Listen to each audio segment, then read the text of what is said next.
आणि पुष्पांक हा वाढत चाललेला आहे. सूर्य हा मकर राशीत प्रवेश केलेला आहे आणि सूर्याचं उत्तरायण सुरू झालेलं आहे. ही झाली भौगोलिक माहिती. आणि हा उष्मांक जेव्हा शरीराला थंडीपासून आपण संरक्षण करण्यासाठी आपण हळूहळू थंडीच्या दिवसामध्ये जे उष्ण पदार्थ आपण खात असतो आणि त्याच्यानंतर हळूहळू या सूर्याची उष्णता वाढत चालते. तर आजचा दिवस मुळात जसा आपला वाढदिवस असतो की नाही तसा आजचा दिवस हा सूर्याचा वाढदिवस आहे. ही वैदिक माहिती असल्यामुळे मी जास्त माहिती आधी नाही म्हटलं सांगायची, परंतु सरांची इच्छा होती सांगावी म्हणून सांगते. तर आजचा दिवस हा सूर्याचा वाढदिवस असो. आपल्या संस्कृतीमध्ये आपण निसर्गाचं खूप कृतज्ञता व्यक्त करतो. निसर्गामध्ये असलेल्या प्रत्येक गोष्टीची आपल्याला जाणीव आहे आणि ही जाणीव आपण कृतज्ञतेतून व्यक्त करत असतो आणि वेगवेगळे सण समारंभ साजरे करून आपण ही साजरी करतो. आपल्या संस्कृतीचा जर विचार केला तर प्रत्येक सण हा आपल्या निसर्गाशी निगडीत असा सण आहे. मग तसाच हा रथसप्तमी देखील सण आहे. या दिवशी आपण सूर्यदेवतेचा जो सूर्य आपल्याला सकाळी उठल्यापासून संध्याकाळपर्यंत त्याचे विविध अंग असतात त्या अंगांचं प्रदर्शन आपल्याला घडत असतं.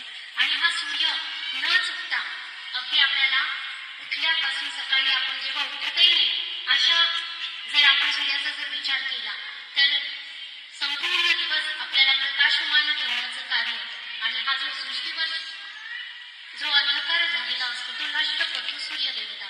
मग असा हा सूर्यदेवतेचा आजचा हा दिवस आहे. तो वाढदिवस म्हणून सूर्य जयंती म्हणून आज आपण रथसप्तमी साजरी करतो. याच्यामध्ये एक वैदिक कथा आहे. ती वैदिक कथा अशी होती की सूर्यनारायणाचा जन्म झाल्यानंतर सूर्य म्हटला की मी सतत भ्रमंती करत असतो. आता सूर्य हा आपण एका जागेवर स्थिर नाही, म्हणजे आपण त्या वेळेला सूर्य हा पण अगदी स्थिर नाही, पूर्वेला उगवतो आणि पश्चिमेला मावळतो. मग त्यावेळेला सूर्यदेवता म्हणे की जर मी एका जागेवर स्थिर जर झालो तर कसं होईल या पृथ्वीचे.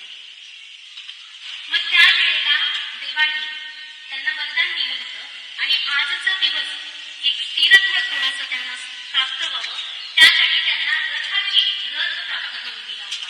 ज्याला 7 घोडे होते, हिरे रत्न जडित तो रथ होता आणि त्याच्यावरती विराजमान सूर्यदेवता झाले होते. आणि तो दिवस होता रथसप्तमीचा. हा रथसप्तमी म्हणजे सप्तमीच्या दिवशी आज 7 दिवस झालेले आहेत. या सप्तमीच्या दिवशी आजचा दिवस माघ महिना, मराठी जे महिने आहेत त्याच्यातला माघ महिना, माघी रथसप्तमी याला असं म्हणतात. तर असा हा रथसप्तमीचा दिवस आपल्या हिंदू संस्कृतीमध्ये खूप महत्वाचा मानतो. आम्ही मकर संक्रांत साजरी केली की नाही, मागच्या महिन्यामध्ये 14 जानेवारीला आम्ही मकर संक्रांत साजरी केली. या काळापासून आम्ही तिळगुळ वाटायला सुरुवात केली होती आणि तिळगुळ खाण्याबरोबरच आम्ही महिला एकमेकींच्या घरी हळदी कुंकवासाठी जात होतो. आणि मग हळदी कुंकू आजपर्यंतच्या दिवशी आम्ही हळदी कुंकू त्या दिवसापासून आजपर्यंत हळदी कुंकू आम्ही करत असतो. आणि या काळामध्ये एकमेकींना भेटण्याचा उद्देश म्हणजे कुंकुम तिलक हा केवळ एक पंथाची किंवा संप्रदायाची किंवा धार्मिक प्रभाव आणि कपाळाची शोभा नाही तर एक बुद्धीची पूजा करतो आपण त्याचं ते अनुष्ठान आहे. आणि या काळामध्ये आपण हळदी कुंकू करतो. त्यानिमित्ताने समाजातील आम्ही सर्व स्त्रिया विशेष प्रसंगी एकमेकींच्या घरी जातो. त्यानिमित्ताने हा समारंभ म्हणजे गृहिणी पूजन आहे, आदर सत्कार आहे आणि स्नेहमिलन असून सामाजिक ऐक्याचं हे एक प्रतीक आहे.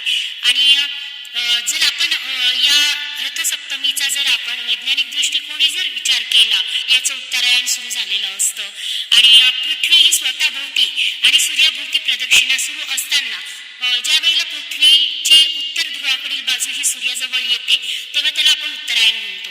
मग या वेळेला पृथ्वी ही सूर्याच्या जवळ आलेली असते आणि त्याला आपण उत्तरायण म्हणतो. त्यामुळे सूर्य हा मकर राशीत या दिवशी प्रवेश केलेला असतो आणि त्याच्यामुळे या सूर्या देवतेविषयी असलेली कृतज्ञता व्यक्त करण्याचा हा दिवस आपण म्हणू शकतो. सूर्य हा सगळ्यात मोठा तारा आहे आणि या तारा हा स्वयंप्रकाशित असा तारा आहे. त्यामुळे हा स्वतः सोबत इतर सर्व ग्रह ताऱ्यांना अवघ्या विश्वाला हा प्रकाशमान करतो, उष्णतेने उजळून टाकतो.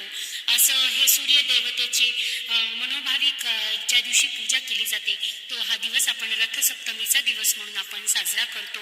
या दिवशी आपण माघ सप्तमी देखील म्हणतात, आरोग्य सप्तमी देखील म्हणतात, पुत्र सप्तमी देखील असं म्हणतात. रथसप्तमीच्या दिवशी मोठ्या प्रमाणामध्ये महाराष्ट्रामध्ये दक्षिण भारतामध्ये सूर्यपूजा केली जाते. याला आपण ब्रह्मोत्सव देखील म्हणतात. तर अशा पद्धतीने हा रथसप्तमीचा हा सण आहे. तुम्हा सर्वांना रथसप्तमीच्या खूप खूप शुभेच्छा. धन्यवाद.